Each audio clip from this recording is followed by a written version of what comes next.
At exactly 2:35 a.m., the rain started. Not the soft kind of rain that tapped gently against windows. This rain sounded violent, the kind that swallowed sirens, the kind that made streets look like rivers. And somewhere in downtown Chicago, 12 armed officers surrounded a black townhouse with their weapons drawn. Nobody moved, nobody breathed, because inside that house was the woman the entire country had spent 4 years hunting.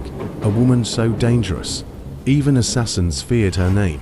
Her file at the FBI had no official title, only one word written in red: Devil.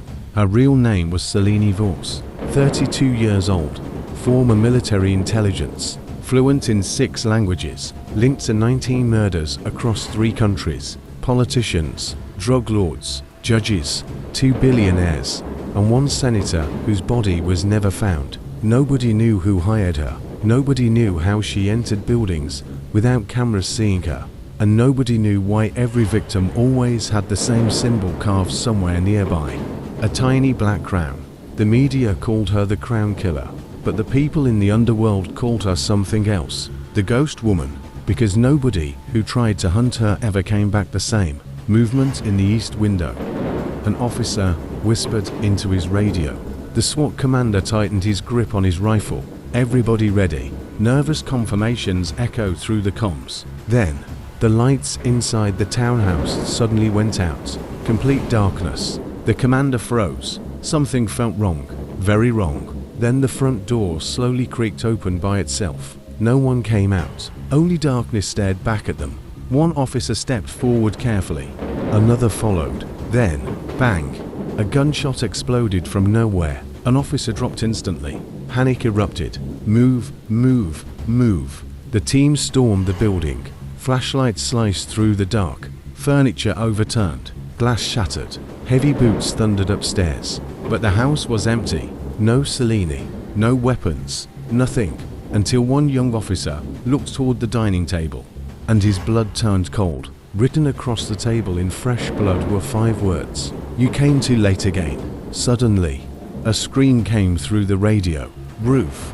She's on the roof. The officers rushed upward. Rain slammed against their faces as they burst through the rooftop door and saw her. Selene Voss stood calmly at the edge of the building in a long black coat, rain dripping from her dark hair. Beautiful, cold, deadly.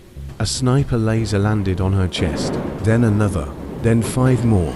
Still, she smiled, not nervous, not afraid, smiling. You're surrounded, the commander shouted. Selene tilted her head slightly. You needed over 40 men, she said softly.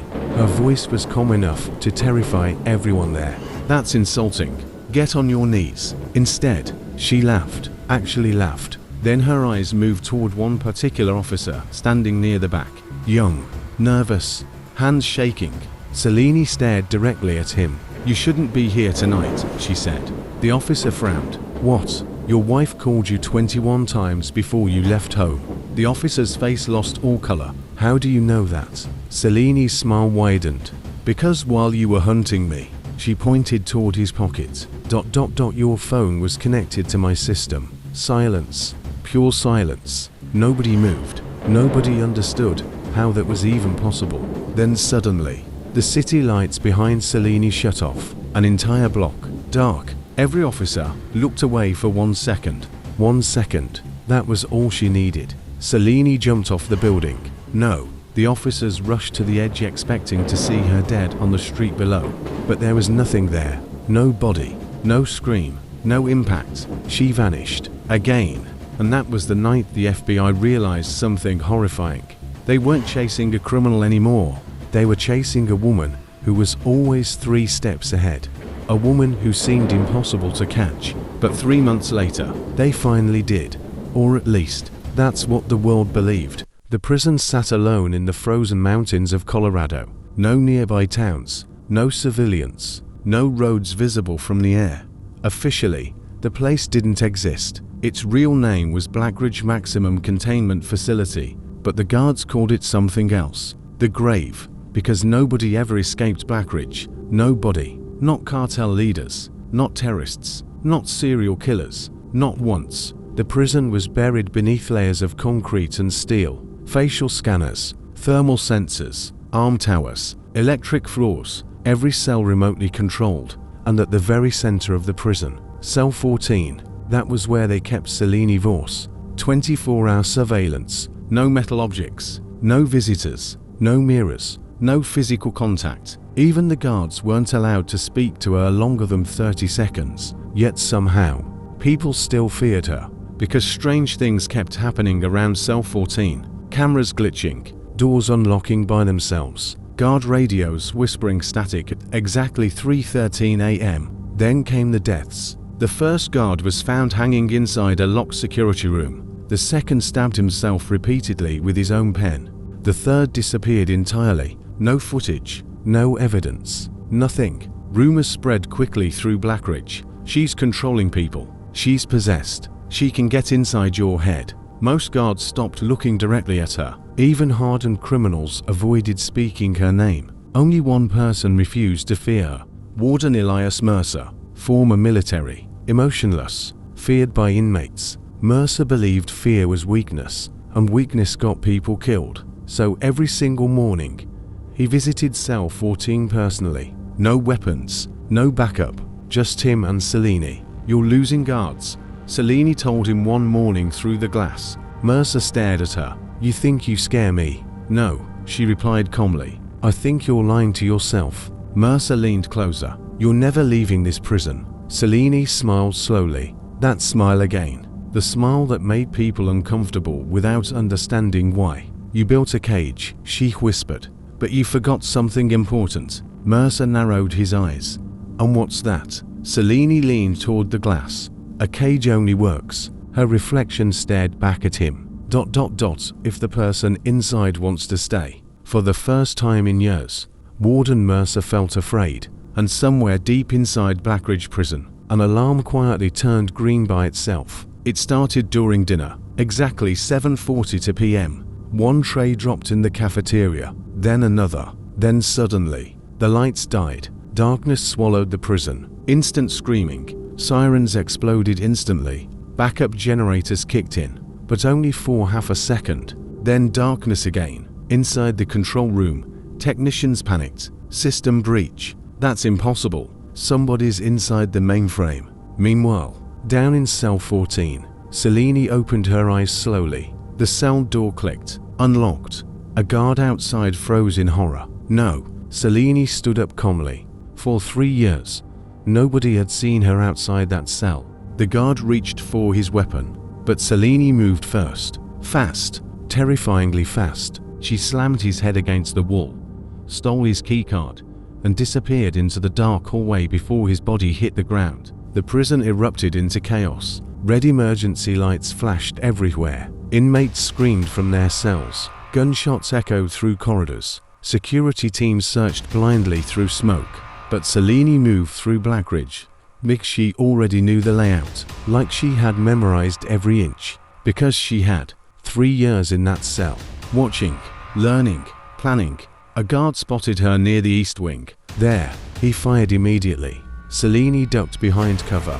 Bullets ripped through concrete. Then, silence. The guard stepped forward carefully. Bad decision.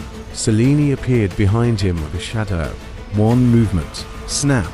His neck broke instantly. She caught his body before it hit the floor. Cold. Efficient. No hesitation. Alarms screamed louder. Lock down all exits. Shoot on sight. Warden Mercer stormed through the prison with armed teams behind him. "She planned this," one officer shouted. "No," Mercer said darkly. His face had gone pale. "She's been planning this since the day she arrived." Then the impossible happened. Every single prison cell opened at once. CLANG, CLANG, CLANG. Hundreds of inmates flooded the hallways. Violence exploded everywhere. Fires started. Blood covered the floors. Blackridge Prison collapsed into war. And in the middle of all the chaos, Selene walked calmly toward the exit, like a queen walking through her kingdom. Then Mercer finally saw her, at the end of a burning corridor. Their eyes locked. "You," Mercer growled. Selene stopped walking. "I warned you," she said softly. Mercer raised his weapon.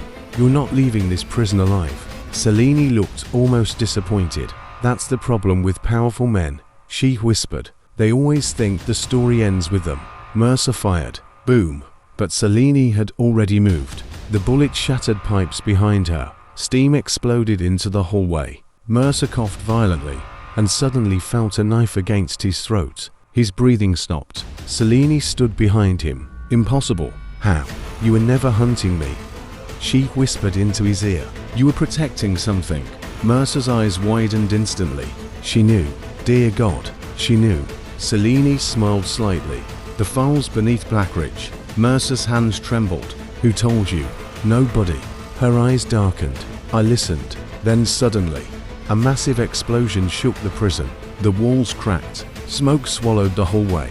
And before Mercer could react, Selene vanished again. But this time, she wasn't escaping alone, because deep beneath Blackridge Prison, someone else's cell had opened too. Someone the government buried years ago. Someone even worse than Selene Voss. And as emergency helicopters circled the burning prison that night, one terrifying question spread across every intelligence agency in America. Who did Selene just set free? By morning, Blackridge Prison was gone. Burned, collapsed, destroyed from the inside. News stations across the United States called it the worst prison disaster in modern history. Over 70 inmates dead, 31 guards missing, and Selene Voss gone again. But the FBI wasn't focused on the escape anymore. They were focused on one classified name, found inside the destroyed prison database. Project Orpheus, a secret operation erased from government records 12 years earlier. Only 6 people even knew it existed. Now 5 were dead. The last one, Warden Elias Mercer, and he was currently sitting in a dark interrogation room, sweating through his shirt, while federal agents screamed questions at him. What is Project Orpheus? Mercer stayed silent. Who was hidden beneath Blackridge? Still silent. Then one FBI agent slammed photos onto the table. Crime scenes, bodies, politicians, military officials. All these people are connected. The agent shouted.